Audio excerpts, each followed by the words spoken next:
누가복음 18장 1절입니다. 누가복음 18장 1절.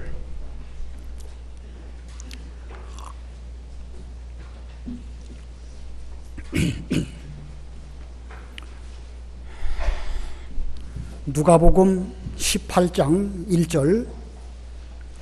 예수께서 그들에게 항상 기도하고 낙심하지 말아야 할 것을 비유로 말씀하여 이르시되, 어떤 도시에 하나님을 두려워하지 않고 사람을 무시하는 한 재판장이 있는데, 그 도시에 한 과부가 있어 자주 그에게 가서 내 원수에 대한 나의 원한을 풀어주소서 하되, 그가 얼마 동안 듣지 아니하다가 후에 속으로 생각하되, 내가 하나님을 두려워하지 않고 사람을 무시하나 이 과부가 나를 번거롭게 하니 내가 그 원한을 풀어주리라. 그렇지 않으면 늘 와서 나를 괴롭게 하리라 하였느니라. 주께서 또 이르시되, 불의한 재판장이 말한 것을 들으라. 하물며 하나님께서 그 밤낮 부르짖는 택하신 자들의 원한을 풀어주지 아니하시겠느냐? 그들에게 오래 참으시겠느냐?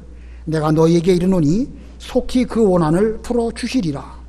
그러나 인자가 올 때에 세상에서 믿음을 보겠느냐 하시니라. 거기까지 묵독합니다. 본문의 말씀은 예수님께서 제자들에게 마지막 때에 특별히 기도해야 될 것을 교훈하신 말씀입니다. 오늘 말씀의 핵심은 기도인데, 그 기도를 어떻게 하라고 말씀하셨냐면 1절에 보니까 항상 기도하고 낙심하지 말아야 할 것을 비유로 말씀하셨습니다. 그래서 오늘 제목을 1절에 항상 기도하고 낙심하지 말라입니다. 항상 기도하고 낙심하지 말라. 우리가 이 말씀이 어떤 상황 속에서 주신 교훈의 말씀인지를 알아야 본문을 똑바로 깨달을 수 있습니다. 1절의 원문을 잘 보면 그 서두에 그리고라고 하는 단어가 있습니다. 그리고라고 하는 그 단어가 있는 것을 보면 그 앞부분 단락하고 본문하고 서로 연관이 있음을 보여줍니다. 앞부분에 어떤 말씀이 기록되어 있을까? 누가복음 17장 20절을 보면 한 바리새인이 예수님에게 와서 묻습니다. 하나님의 나라가 어느 때에 임하리이까? 곧 천국이 언제 옵니까? 우리가 기다리는 하나님의 나라 왕국은 언제 이루어집니까? 그러므로 그 하나님의 나라는 천국을 가리키는 것이고, 본문의 표현 가운데에는 예수님 말씀대로 인자의 때라고도 표현하셨고, 곧 세상의 끝을 의미합니다. 예수님께서는 이와 같은 그 바리새인의 질문에 대하여 쭉 답을 하십니다. 하나님의 나라가 임하기 전에 먼저 너희가 많은 고난을 겪어야 하는데, 너희가 고난 겪기 이전에 먼저 인자가 고난을 받을 것이고, 인자의 고난 이후에 너희도 또한 고난을 겪을 것이다. 여기서 말씀하신 인자의 고난, 곧 예수님의 십자가 고난을 예고하신 것이고, 예수님이 고난을 받으신 것처럼 너희도 하나님의 나라가 임하기 전에는 많은 고난을 겪어야 할 것임을 말씀하셨습니다. 그리고 쭉 말씀하시기를, 그때는, 고난받을 그때는, 세상의 끝에는 노아의 때와 같고 소돔 고모라의 때와 같을 때인데, 그때에 똑같이 두 사람이 들에서 밭을 간다든지 집 안에서 맷돌을 돌린다 할지라도 한 사람은 데려감을 입을 것이고 한 사람은 버려둠을 당할 것이다. 그러면서 17장 맨 끝에 죽음이 있는 곳에 독수리들이 모이느니라 라고 말씀을 마치십니다. 죽음이 있는 곳, 곧 시체가 있는 곳에는 독수리들이 모인다. 어려운 비유의 말씀이죠. 이 말씀의 뜻은 죄가 있는 곳에는 하나님의 심판이 있을 것이다, 이런 뜻입니다. 참 무서운 말씀이죠. 죄가 있다고 하면 그 죄는 반드시 그냥 넘어가지 아니하고 하나님의 심판이 있을 것임을 말씀하셨습니다.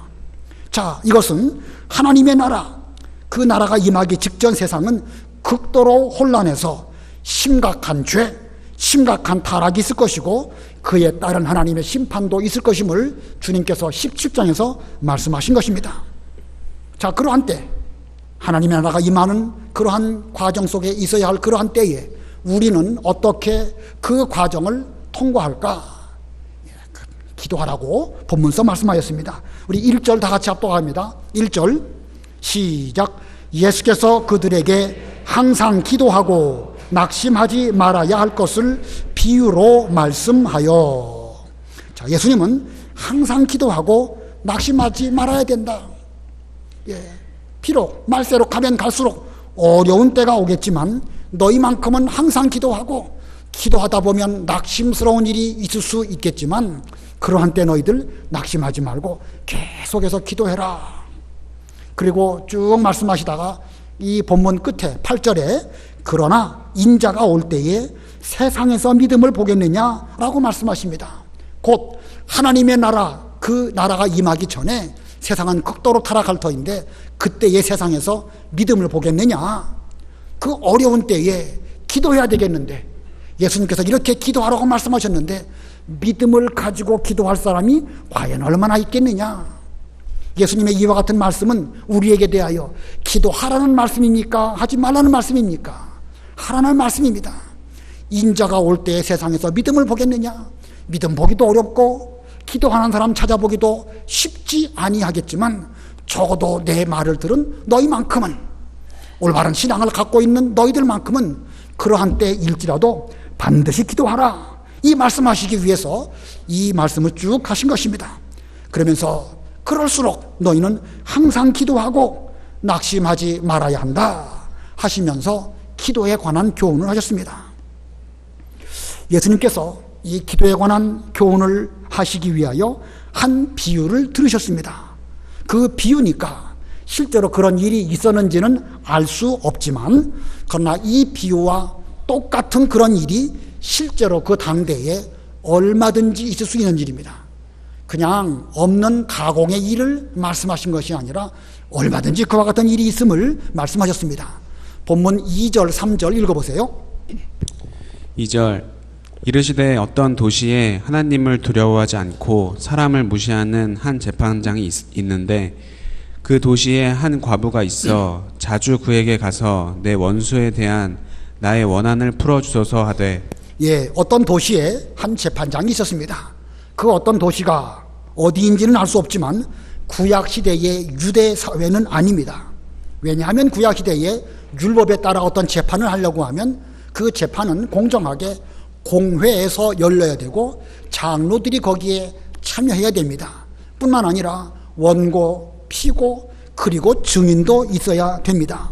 그러나 본문에 보면 재판장이 어떤 일을 임의로 처리하는 것을 볼 때에 지금 이 재판장이 있는 도시는 유대 사회가 아니고 일반 세상 나라, 로마 시대의 어떤 나라가 아닐까, 어떤 도시가 아닐까, 그렇게 생각이 듭니다. 곧 세상 법정의 재판장입니다. 실제로 예수님 당시에 그 로마 시대의 재판은 그들 나름대로는 공정하게 한다고 했지만 엉터리 같은 일들이 아주 많이 있었습니다. 그들은 하나님을 두려워하지도 않았고 사람을 무시하는 가운데에서 공정한 재판이라고 겉으로는 말하지만 실제로는 여러 부조리들이 세상 재판정에 있었습니다. 우리나라에 지금도 아니라고 말할 수 없죠. 대한민국이 법치국가라고 하지만 심지어 대법관들이 정치에 영향을 받아가지고 재판 거래를 한 일들이 지금 드러나고 있습니다. 자, 그러고 보면 하나님을 두려워하지 않고 사람을 무시하는 이런 일은 예수님 당대나 현재나 매일반입니다. 앞으로는 어떨까요? 앞으로 말세로 가면 갈수록 세상 나라 시대가 발전하니까 여러 가지로 좋아지는 면도 있겠지만 시대가 발전하면 발전할수록 또한 인간의 죄악도 함께 발전할 것이고 그 본연의 악한 모습은 여전히 더욱 악해질 것입니다. 자, 그러므로 앞으로도 공정한 재판 세상에서는 기대하기가 쉽지 않을 것입니다. 자, 그런데 그 도시에 또 한 과부가 있었습니다. 그 과부 형편이 얼마나 어려웠는지는 굳이 이 시간에 자세하게 설명드리지 않아도 우리는 충분히 알 수 있습니다.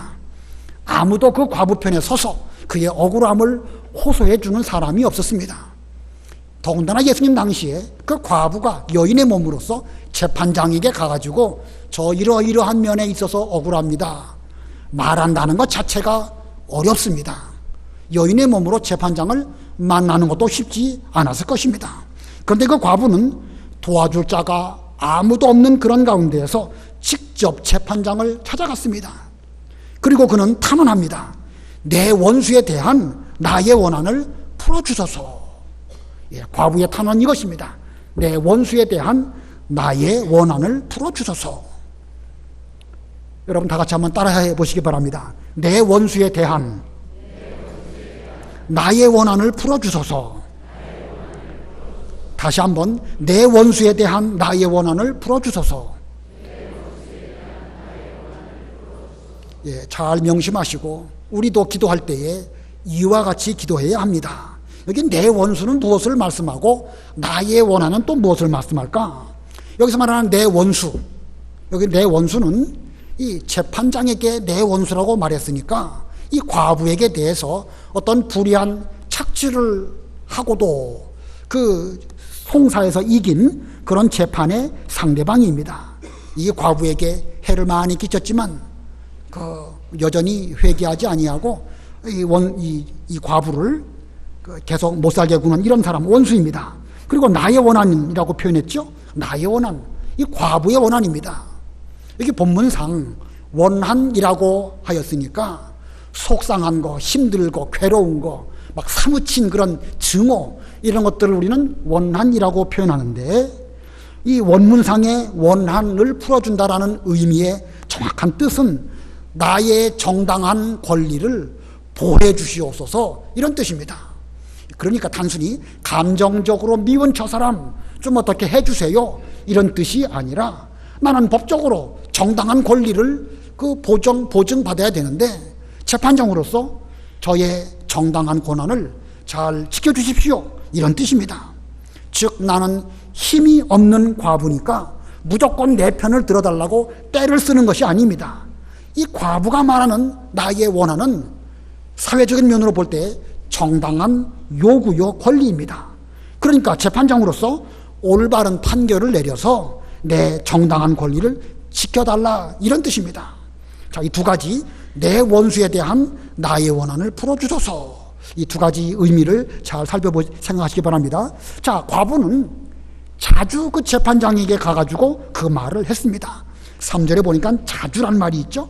자주 그에게 가서 내 원수에 대한 나의 원한을 풀어주소서.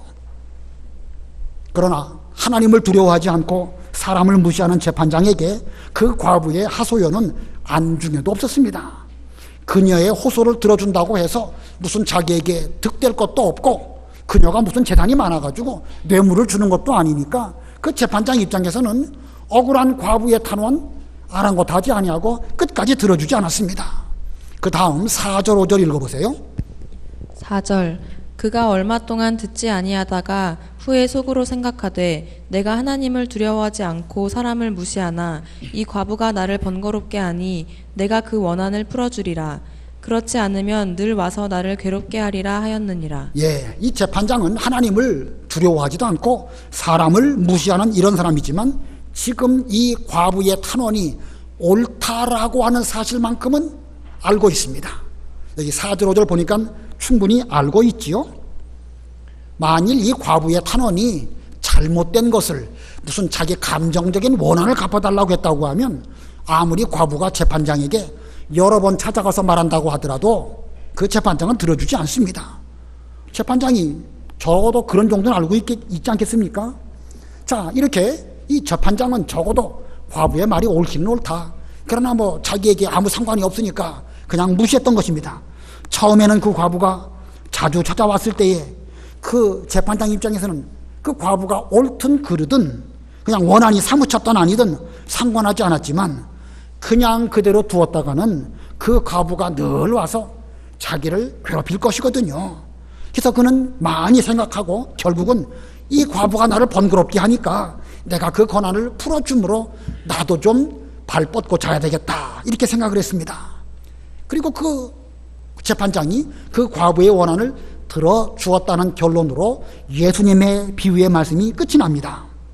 자, 지금 이 예수님의 비유의 말씀 여기까지가 비유인데 이 비유를 통하여 주께서 하고자 하시는 말씀이 무엇입니까? 핵심은 어디에 있습니까? 기도하라는 것이죠. 힘써서 기도하면 우리의 기도를 하나님께서 들어주신다는 말씀을 이 과부가 불의한 재판장에게 자주 가고 계속 가고 심지어 번거롭게 할 만큼 함으로 마침내 그 뜻을 이루지 않았느냐. 그러므로 너희도 기도하라는 말씀을 주께서 6절부터 말씀하십니다. 6절로 8절 우리 다 같이 합독하겠습니다. 6절로 8절 시작. 주께서 또 이르시되 불의한 재판장이 말한 것을 들으라. 하물며 하나님께서 그 밤낮 부르짖는 택하신 자들의 원한을 풀어주지 아니하시겠느냐. 그들에게 오래 참으시겠느냐.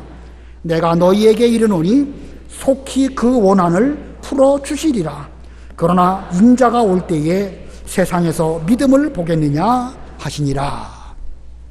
자, 앞에 비유를 통해서 예수님은 불의한 재판장을 하나님과 견주어서 표현하였습니다. 예, 불의한 재판장이 말한 것을 들으라. 하물며 하늘의 하나님께서 너희의 기도를 듣지 않으시겠느냐. 이렇게 예수님은 불의한 재판장을 그 예를 들으셔서 비유를 들으셔서 하나님을 말씀하였습니다.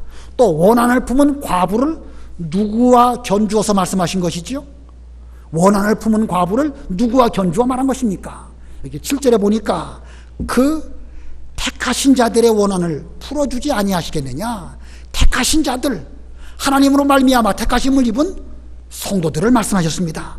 불의한 재판장을 하나님에게 견주어서 비유하셨고 또 그 억울한 과부, 호소할 데 없는 과부에 대해서는 곧 우리들 택하신 자들, 성도들을 두고 말씀하셨습니다.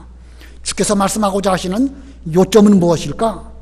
인자가 오시기 전 세상은 악함으로 성도가 많은 환난과 고난을 겪을 것이다.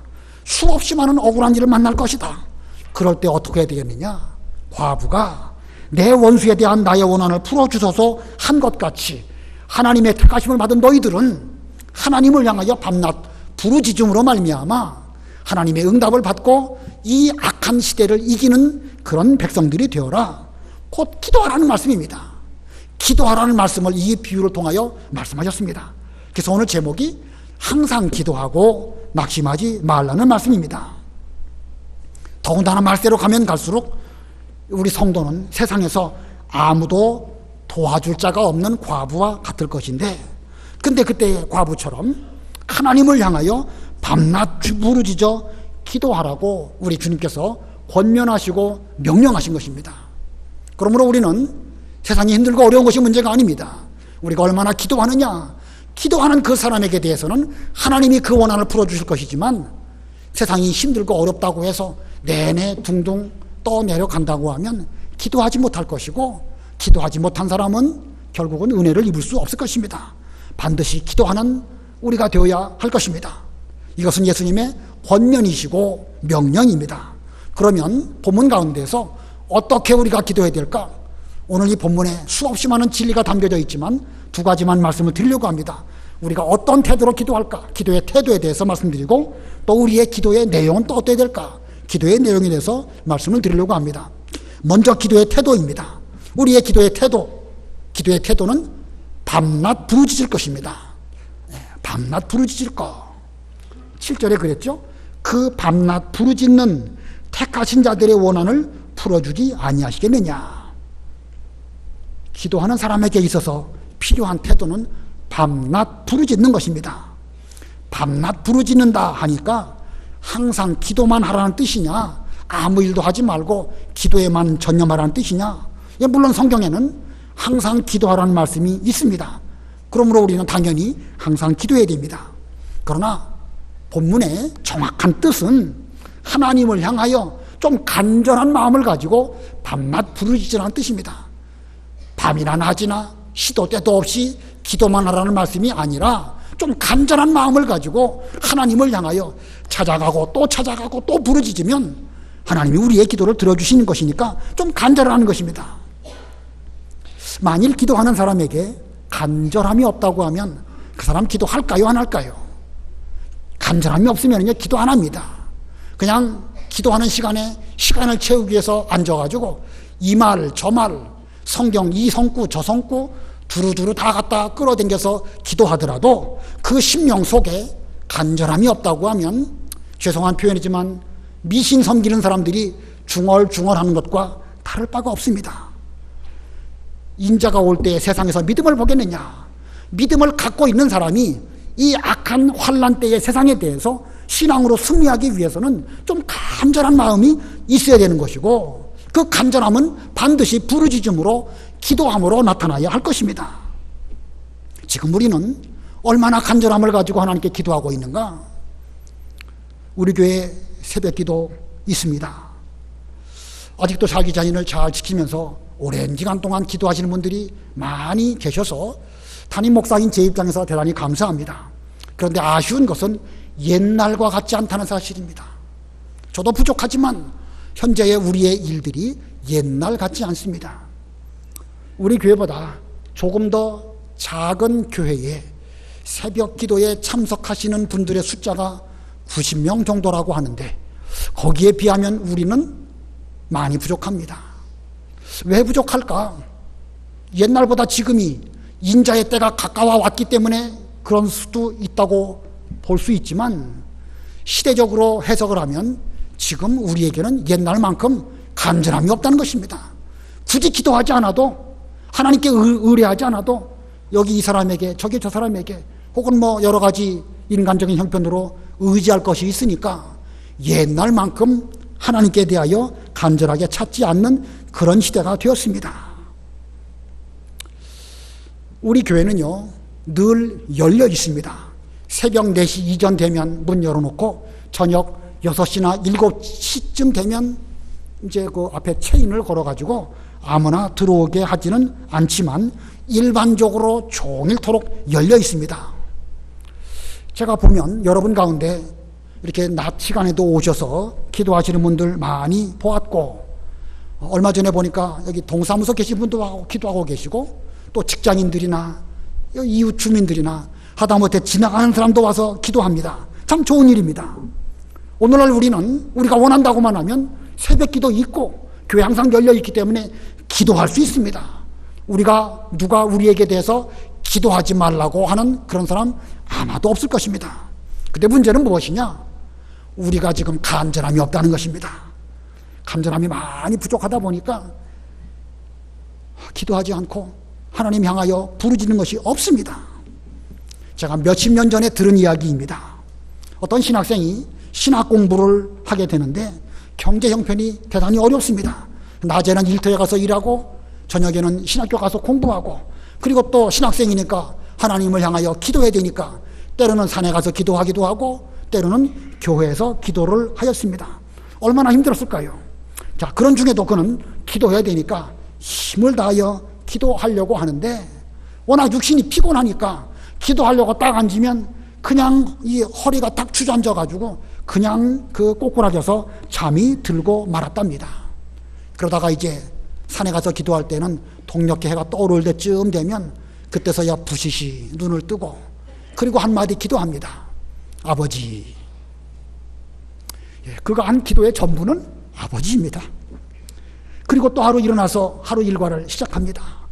자, 그가 말한 아버지 하는 그 말씀 속에 얼마나 많은 의미가 담겨져 있겠습니까? 하나님 아버지는 그 기도하는 그 신학생이 무엇을 원하는지 아실까요? 모르실까요? 압니다. 아십니다. 얼마나 간절하겠습니까? 하나님의 종으로 부르심을 입어가지고 이 일을 해야 되겠는데 경제적으로도 어렵고 공부하는 것도 힘들고 그런 가운데 힘써 기도하라고 하신 명령이 있으시니 기도하고자 합니다. 아버지 하고 부르짖기는 부르짖었는데 그는 너무 육신적으로 지쳤습니다. 그래도 아버지 하는 그 말씀 속에 하나님께서는 그래, 내가 어려운 가운데 기도하려고 노력하는구나. 하나님 아시고 그를 분명 훌륭한 신학생으로 잘 길러주셨을 것입니다. 자, 이 간절함과 함께 자기의 모든 형편을 다 담아가지고 우리도 아버지하고 불러야 됩니다. 우리가 기도하는데 시간을 정해놓고 하는 것도 중요하고 오랫동안 기도하는 건 좋습니다. 그러나 간절함이 없다고 하면 그 기도 가짜입니다. 오래도 좋고요, 짧게도 좋습니다. 1분도 좋고 5분도 좋습니다. 일주일 동안에 다만 얼마 동안이라도 좀 간절함을 담아서 하나님께 기도하는 이런 우리가 돼야 됩니다. 인자가 올 때에 세상에서 믿음을 보겠느냐, 이 말씀이 적어도 우리 명륜교회만큼은 이루어지지 아니하고 우리 모두가 다 믿음을 가지고 하나님을 향하여 힘있게 부르짖는 그런 교회가 되어야 할 것입니다. 두 번째로 우리가 기도에 대해서 어떤 내용으로 기도해야 될까? 기도의 내용입니다. 기도의 내용은 아까 여러분 다 같이 하신 것처럼 내 원수에 대한 나의 원한을 풀어주소서. 내 원수에 대한 나의 원한을 풀어주소서. 이것이 우리의 기도의 내용이라야 합니다. 이 과부는 재판장에게 그 과부의 원수에 대한 그 원한을 풀어달라고 탄원했던 것처럼 택하신 자들인 우리는 우리의 의로운 재판장이신 하나님을 향하여 밤낮 부르짖되 그 내용은 내 원수에 대한 나의 원한을 하나님 아버지 풀어주시옵소서. 이렇게 기도해야 됩니다. 여기서 말하는 내 원수, 여러분들의 원수인데 여러분들의 원수는 무엇입니까? 무엇이 우리의 원수일까요? 사탄이 우리의 원수고 죄가 우리의 원수이고 때로는 내 속에 있는 끊어버리지 못한 이 죄악의 부패성, 이것들이 원수입니다. 지금까지 자주 하나님께 이 문제를 놓고 탄원드렸지만 아직까지 해결이 안 됐습니다. 번번이 원수에게 당하면서 지금까지 왔습니다. 그러므로 이에 대하여 우리가 적어도 성도라고 하면, 하나님의 택하신 백성이라고 하면 원한을 가져야 됩니다. 원수로 여겨야 됩니다. 그리고 나의 원한이라고 그랬죠. 내 원수에 대한 나의 원한. 나의 원한은 아까도 설명드린 것처럼 인간적 감정이 아니라고 했습니다. 세상의 불의한 재판장도 과부가 사회적인 어떤 그 문제에 있어서 옳은 것을 요청할 때에는 그는 결국 들어주지 않을 수가 없었습니다. 우리 성도가 하나님께 요청드리는 것, 그것은 반드시 불의한 것을 요청하면 안 됩니다. 하나님 보시기에 옳은 것, 하나님의 뜻에 합당한 것, 그걸 요청드릴 때에 그것이 하나님 보시기에 정당한 것이고 때가 되면 하나님께서 그 기도에 응답해 주십니다. 여러분도 어떤 정당하지 못한 거 누가 와갖고 자꾸 말하면 들어주십니까? 안 들어주십니까? 그건 들어줘서는 안 됩니다. 여러분의 자녀가 옳지 못한 것을 해달라고 때를 쓸 때에 부모가 그거 들어줍니까? 안 들어줍니까? 안 들어줍니다. 하나님 아버지도 우리 애가 하나님께 내 원한을 풀어주셔서 말할 때에 무슨 감정적인 원한, 이거 아무리 때를 쓰고 부르짖어도요 하나님은 듣지 않으십니다. 우리가 말하는 원한은 하나님 앞에 보았을 때에 정당한 것이라야 합니다. 성도로서 우리의 원한이 무엇일까? 여러 가지를 말씀드릴 수 있는데 간단하게 말씀드리면, 첫 번째로는 끊어버리지 못한 죄, 이게 우리의 원한입니다. 이거 끊어버려야 되는데 끊어버리지 못한 죄, 이게 원한입니다. 두 번째로는요, 지키지 못한 말씀, 이게 원한입니다.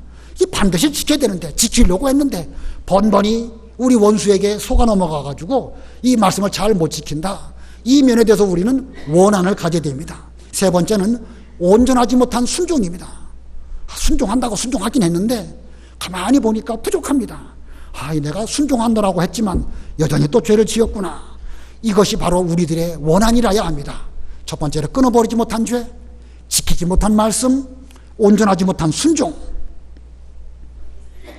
예수 믿은 지가 몇십 년이 되었는데 아직도 끊어버리지 못하고 계속 우리를 따라다니는 죄, 사람마다 있을 수 있습니다. 무엇일까? 여러분 대부분의 경우는 그렇지 않겠지만 어떤 경우는 술일 수도 있고요, 어떤 경우는 담배일 수도 있습니다, 어떤 경우는 도박일 수도 있고요, 어떤 경우는 우상숭배일 수 있습니다, 어떤 경우는 버럭 화를 내는 것일 수도 있습니다. 이거 끊어버려야 되는데 죽어도 끊어지지가 않습니다.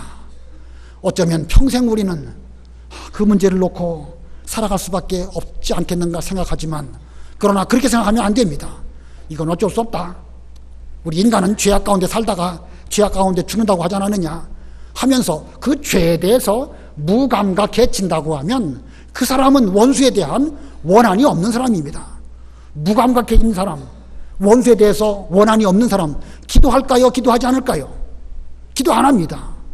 죄를 보통으로 여기니까 그럴 수도 있지 예수 믿는다고 해도 술 좀 먹을 수도 있고 가끔씩 도박도 할 수 있지 그걸 별거라고 그렇게 까다롭게 그러는가.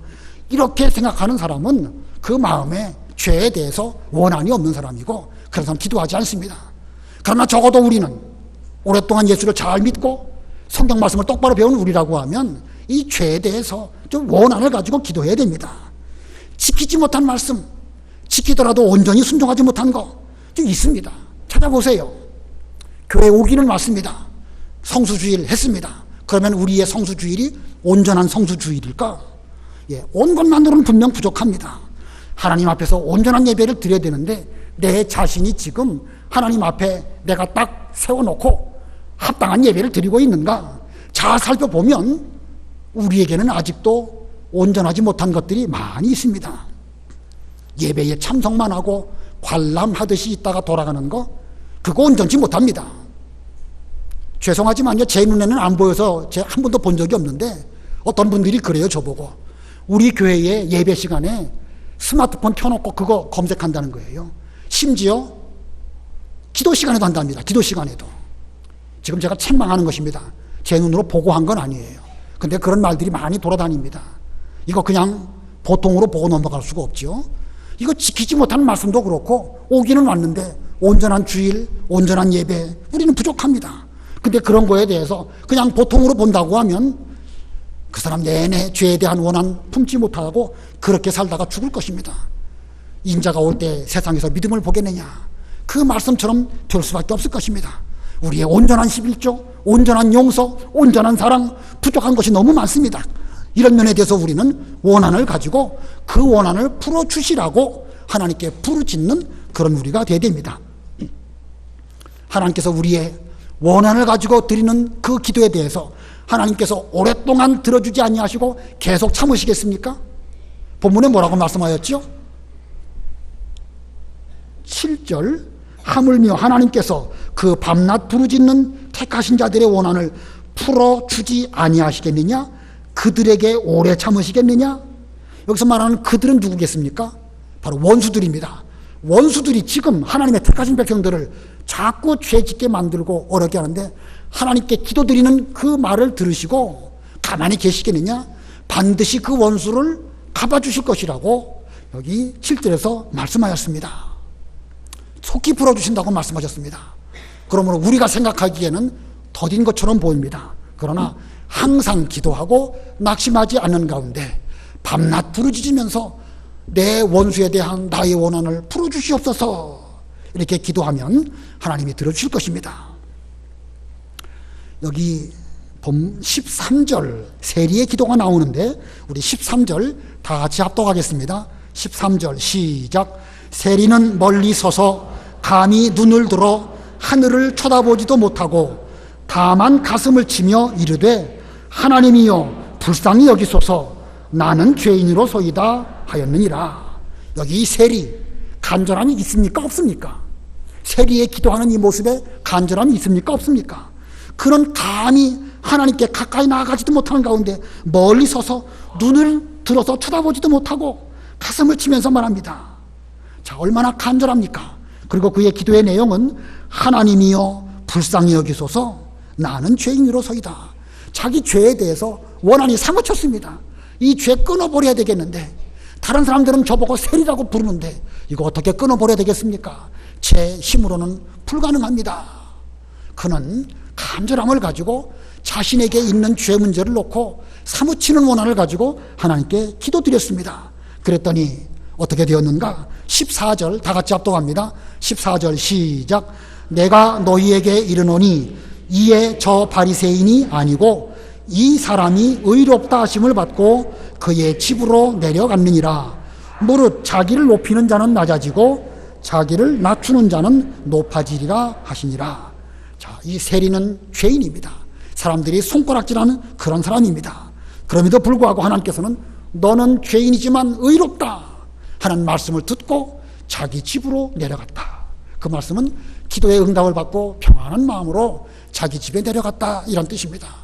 사람들은 우리를 죄인이라고 하고 우리의 원수 사탄은 우리를 두고 죄인이라고 말합니다. 들어마땅한 죄인들입니다.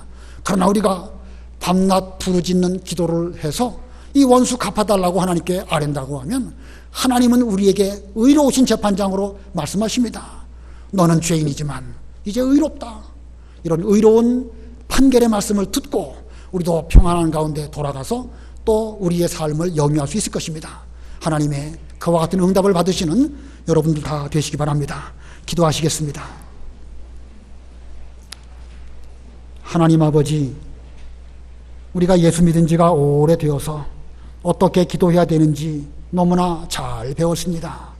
하나님, 그런데 저희들에게는 이 세리가 기도드린 것처럼 그런 간절함이 없어서 우리의 새벽 기도도 점점 부족하고 또 낮에도 기도하는 일이 점점 쉽지 아니한 때를 맞이하였습니다. 인자가 올 때에 세상에서 믿음을 보겠느냐? 우리 주님께서 안타까운 마음으로 이와 같이 말씀하시면서 적어도 우리만큼은 믿음으로 세상을 이기고 기도로 하나님께 탄원하라고 분부하셨사오니 이 말씀 잘 순종하는 저희가 다 되게 주시옵소서. 하나님 아버지, 우리가 아직도 끊어버리지 못한 죄가 있고 온전히 순종하지 못한 그런 것들이 많이 있습니다. 찾아서 원수처럼 여기고 원한을 가지고 하나님께 간절하게 기도할 수 있는 저희 모두 되게 주시옵소서. 예수님의 이름으로 기도드리옵나이다. 아멘.